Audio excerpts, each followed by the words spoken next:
दाम्पत्य जीवन हूँ धान कटा दाव सदृश ये विवाह कर अर्थ से धान कटा दाव को निज बेक पाखे रखी निज मृत्यु को निमंत्रण करवा आज आज मुझे भोगुची मो पुरुष पड़िया को मो स्त्री पाखे बंधा रखी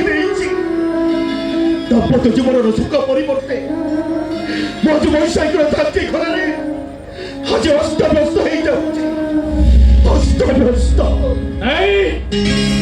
विवाह करवाटा आदु पाप नुह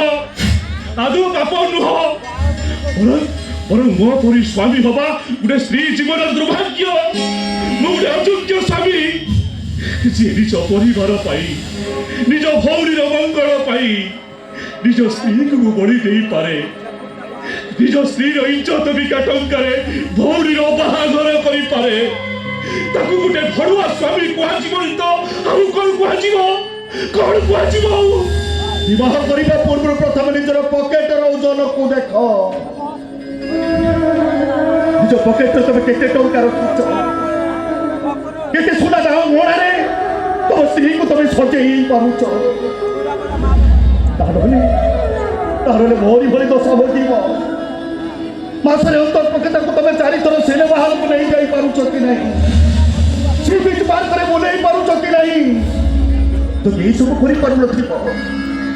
मोरी भरी दशा हो ठीक मोरी भरी नहीं बाबा जीते सब चाहू ना सिनेमा सी बीच पार्क बुलवा अरे से तो ओडिया घर बढ़िया बहु से जी सिंदूर अर्थ बुझी स्वामीर महत्व जानी स्वामी शशुर दियर ननंद को गोटे सूत्र बांधी रखी सी सुप्रीम कोर्ट जाइए स्वामीर अनुपस्थित स्त्री भी परकिया प्रीति कर सरकार निष्पत्ति समस्त मिसी निष्पत्ति को समस्त विरोध कर शासन को समस्त विरोध कर नहे स्त्री माने समस्त विशृंखलित हो समाज विशृंखलित हो भाई माने समस्त आईन विरोध कर एमती स्त्री मान को शासन कर समस्ते शासन बाबा सती नुह से सती सती अनुसया देशर नारी सी